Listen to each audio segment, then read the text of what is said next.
Hey everyone, welcome to this week's episode of Fish Door County TV. We got a cool show set up this week as we're going to highlight the recent Bassmasters Elite Series event that was held in Green Bay, Wisconsin. And it was really a cool tournament because we got to showcase some of the fishing that we have up here that we get to experience every day, and some of the best bass fishermen in the country were able to come up and take advantage of it as well. Yeah, you know what, Mike, that Bass Federation or Elite Tournament gave us just great access, and we had behind the scenes activity dealing with all these pros, being able to talk to them, and some great interviews that came out of the 4 days that we were down there, and just a lot of great information. What really surprised me is just how accessible those guys are. Yeah, they're a great group of guys. The whole organization was outstanding to work with, and we got some great interview guys for you guys. We got some good on the water footage, and it's going to be a cool show. So stay tuned. We'll be back in about 1 minute.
Tim, this tournament, as everybody knows by now, the DNR set boundaries on it, on where these guys could fish. They could fish up to the Sherwood Point Lighthouse on a straight line across to O'Connell.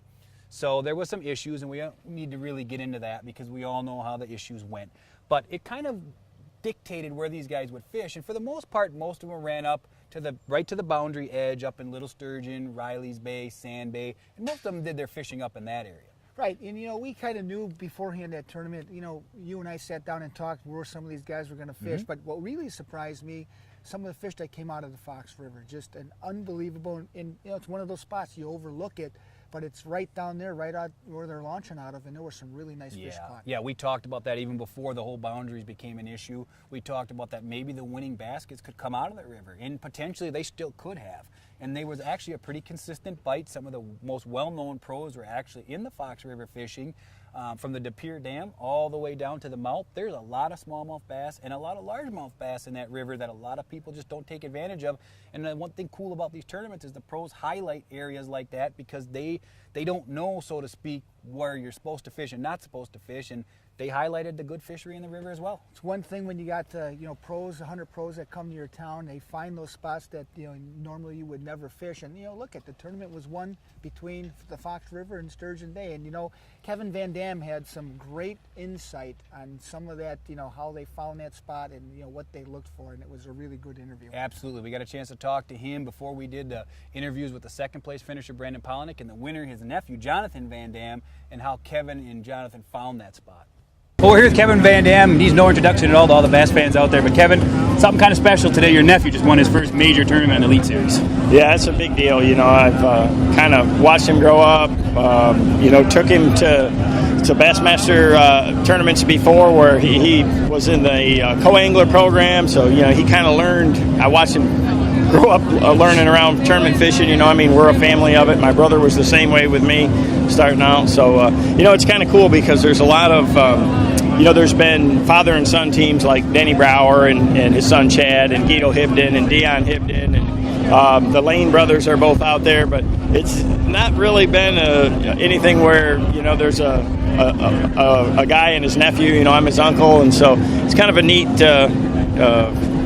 thing to watch. He's 23 years old, and that's right when I started. So, I've watched him, like I said, from this big, start fishing as a little kid to getting up here at the top level with the pros, and it'd be here for his first one is a big deal. That's awesome. And he's got the famous name, famous uncle like yourself. It's hard, man. It is hard. And then the one thing we talked about earlier too was when you're out in the water, one thing cool about tournament bass fishing or tournament fishing at any level is that you really make your own decision. You can give him advice coming into things and show him kind of some of the ropes as he's growing up.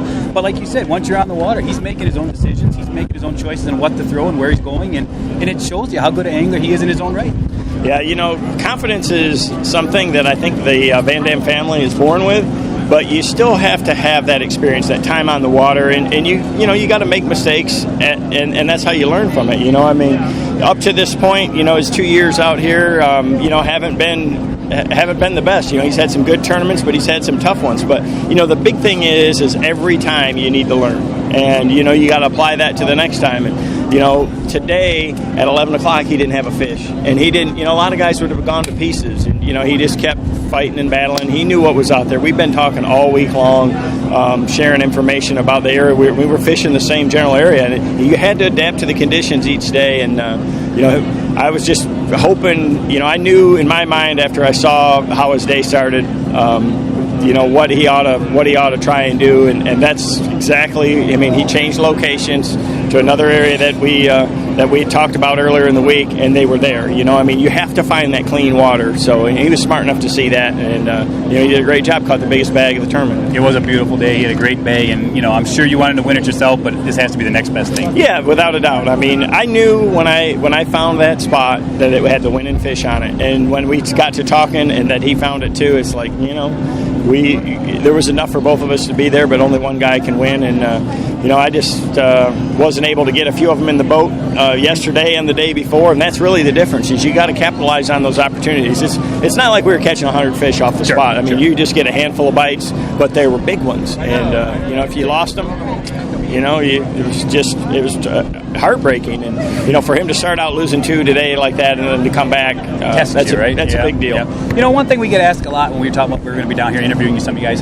they ask, how do those guys find those spots that they're fishing without a lot of experience, of a lot of time on the water, and some of the locals even have. You're finding spots that they never fished before. What's the process that you go through as your week of practice, for example, to find those kind of isolated areas? Well, for here, I'd never been here before or saw it before or anything, so for me it was just once I saw the water. We have a lot of diversity in our lakes in northern Michigan that are very much the same. Lake Michigan across the lake is totally different than right here. It's completely night and day, but we've got a lot of lakes that look similar to this, and I knew that going up there with 80 other boats in those 3 little bays at the far north boundary was not the way to win. So I kept searching, and Jonathon was too, for something else along the shoreline. And, we just happened to find a couple of little areas that had a few fish on them. And, as the wind would blow and not blow from different directions, it kind of changed the water clarity in and out. And those fish move a lot. That's the thing about a smallmouth that most people from the south don't understand is how much they move. If you find largemouth in a spot, you can go back the next day and they're going to be there. They just don't generally move much. Smallmouth, they may move miles in a day. You know, I mean, they're constantly on the roam. So you have to adapt to them with the conditions. And it's just, for us to have 6 or 7 days like this without wind more than 5 miles an hour, that's just unheard of up here. So it's just you know, I planned on the wind, and the wind is what really activates those fish, and it would have been a lot better with the wind. That's awesome. Well, it's a great day for the VanDam family overall. We want to thank you guys for coming up here, and thank you for your time here, Kevin. Man. All right, buddy. Thanks again. You know, one of the other guys that had a great tournament here was second place finisher Brandon Palaniuk. Now, a lot of people got to know Brandon through the Bassmasters Classic last year when he finished, I believe, in the top 5, and was right in there all the way to the end as one of the youngest guys on the tour. And he really had a great showing in this tournament, and he was another guy who highlighted that you don't need to fish community spots, as he fished well south of the Little Sturgeon area to find big numbers of fish. Yeah, and he gave some great some great insight in the interview that we did with him, and like you said, it's he found a spot that he thought he could win off of, and he got really close. Yeah, he really did a great job, and as he tells us, he caught the fish that he thought he needed to catch, and he showed that, like we said, those areas do not need to be community spots. They don't need to be spots that are typically known as smallmouth bass spots to produce big fish. Yeah, that's correct, and what a great job that he did. And hey, Jonathon had a fish almost 6 pounds, and it's really hard to overcome when you're fishing a tournament like that, especially bass. It's hard to overcome when you catch those bigger kicker fish, but he almost got there. All right, we're here with Brandon Palaniuk. Now, Brandon, you finished second. I know everyone's goal is to win it. We all know that, but you got to still feel pretty good about how the tournament went overall. Yeah, I mean, of course I wanted to win. Me and Johnny are super good friends. I am happy for him. He deserves it. I mean, he caught him better. I mean, that's fishing. He caught him better. But I'm happy with what I did. I mean, I made a great decision today. I had one fish at like noon, and I made an adjustment, and I went and I caught almost 21 pounds. So I did what I could, but I'm happy for him. I'm happy to see him in the Classic, and bring home a little cash. Well, that's great. That's great sportsmanship, and it's always nice when a friend wins, especially. But real quick, give us an idea kind of how you did it, because I know a lot of guys will be wondering where you kind of fished in general, what kind of tactics you used. Can you give us a little bit of inside information? Yeah, I was actually not even running all the way north where most of the guys are fishing. I was only running about 15 miles on the east side of the lake here, and I just had one little shoal, one rock pile that the fish kept moving around, and they'd load up on it and they'd school up on it, and you could catch them on top water jerkbait. And those fish just kept reloading every day, and I caught them. Well, today they changed. They disappeared. And so I ran all the way north and got on one school of fish, and every fish I caught was a 3.5 to 4 pounder. And, honestly, I thought I had it won at that time. I thought these guys are really going to have to catch him. And, well, I mean, you see 23-pound bag of smallies. That's huge. So he deserves it. I'm glad. Well, that's a nice thing. You did your job. You caught what you could catch, and I mean, it's somebody beat you, they beat you, right? But yep. you caught the fish that you thought you needed to catch, and it helps ease it a little bit, right? Yeah, I mean, I really can't complain about the week. I mean, from practice all the way through the tournament, I mean, I made great decisions, caught almost everything that I hooked. So, I fished a good tournament. I fished a good tournament. How did you know? Real quick, last thing. How did you find those fish, Brandon? I know a lot of guys are going to wonder when everybody was running up north. What's your process for finding a spot like that so far away from most of the other boats? My deal was I wanted to get away from the pressure that all those fish were going to get up north. So I just started looking at my Navionics chip and my mapping on my electronics, and just noticed a few key deals that stuck out from the rest of them. And when I pulled up to them, I noticed that the fish were there. I caught a couple, and realized that I might have this thing to myself, and the fish were there to possibly win. That's awesome, Brandon. Congratulations again. We really appreciate the time. We appreciate you guys coming up here, and we hope you come back again soon. All right, thanks. Thanks, buddy. Appreciate it. Well, Mike, I'll tell you what, we're used to hearing the words, Kevin VanDam. It's just, a word that we've heard. Anybody that bass fishes knows who he is. And all of a sudden, we got a newcomer, another VanDam, Jonathon VanDam. Yeah, and Jonathon, I mean, great kid, young kid, 23 years old, obviously the nephew of Kevin VanDam, who's probably the most famous bass fisherman of all time. But Jonathon really starting to make a name for himself, and this tournament was kind of his coming out party. He had won a nice bass event before, but this was his first win in the Elite Series, which is obviously the best competition in the country for bass fishermen. And he really did it on his own. I mean, a lot of guys might think that, well, Kevin's his uncle and he's giving him all this advice, but really when you're on the water and you're fishing, the decisions you make on where you're going and what you're going to throw at these fish, they're all up to you. And I mean, you can practice and you can do stuff with a famous uncle like he has, but once the tournament starts, he's on his own, and he really showed how well he learned how to fish in waters similar, because he's from Michigan as well, in waters similar to the Sturgeon Bay, Door County area. And what's going to be interesting is, you're glad that a guy like that won, just kind of to get the monkey off the back, because just having the name, and again, Kevin's just been a synonymous name with bass and winning, and he's won a lot of money. And now that he's got the monkey off his back with now he's another VanDam that's a winner. I'm anxious to see how far he's going to go, because he's a great stick. He's actually a great guy. We got some great interview footage with him, and he was pretty candid on what he did and how he did it. Yeah, we got a chance, like you said, we got a chance to talk to him, and not only does he talk about where he fished and how he found that area, just like Kevin did for us, but he also talks about what bait he used to catch those fish, and I think it's going to interest a lot of people. Over here with Jonathon VanDam, Elite Series champion. That's got to feel pretty good. It does. It's a dream come true, that's for sure. Now you have a famous name. We all know that a famous uncle who probably gave you some ideas on how to get started in the business. But the one thing about tournament fishing is we all know is that it's an individual sport. You're out there making your own decisions, your own choices, and it kind of shows that you've really come a long way at an early age. Yeah, it's like you said, I've learned a lot from from my uncle, my dad, my grandfather. They've taught me everything that I know. So I'm very fortunate to be able to have them, to kind of push me in the right direction. Now, we talked to Kevin just a little while ago, and he had mentioned that you guys are actually fishing away from the crowds a little bit. He kind of attributed that to some of your success. Would you agree with that? I would definitely agree with that.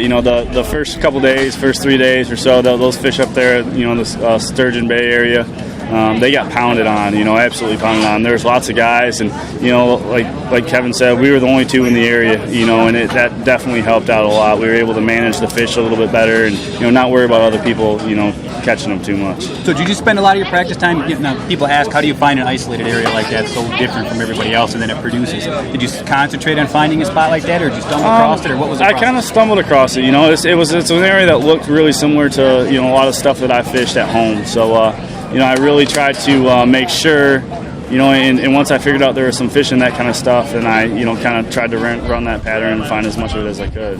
Care to share any secrets in terms of how you caught the fish, what kind of techniques you were using, and were you fishing deeper waters? Yeah, I was using this the best smallmouth bait that's made, in my opinion. It's brand new. It'll be released in 2 weeks at the iCast show down in Orlando. It's a Strike King Dream Shot, and it's absolutely the most unbelievable drop shot bait that there is. Awesome. So were you fishing a little bit shallower than a lot of people were, do you think? Yeah, I was. I was pretty shallow. I mean, I could see all the fish swimming around, so it was definitely a little shallower than normal. Well, congratulations. You had a great tournament. We appreciate you guys coming up here, and we appreciate your time. Thanks a lot. Great job, Jonathon.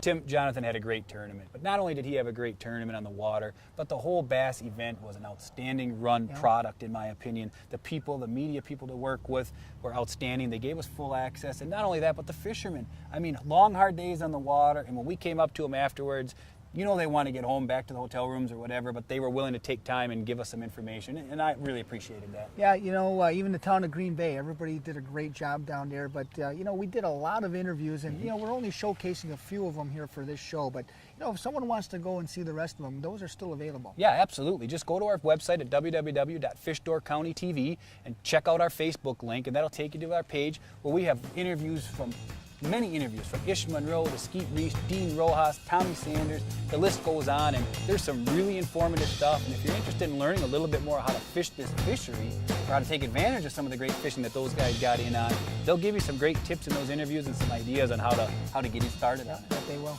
So guys, thanks again. Thanks to all the people at Bass, especially for coming up here and giving us the access that they did. We especially want to thank you guys for tuning in this week. Be sure to join us again next week for another episode of Fish Door County TV.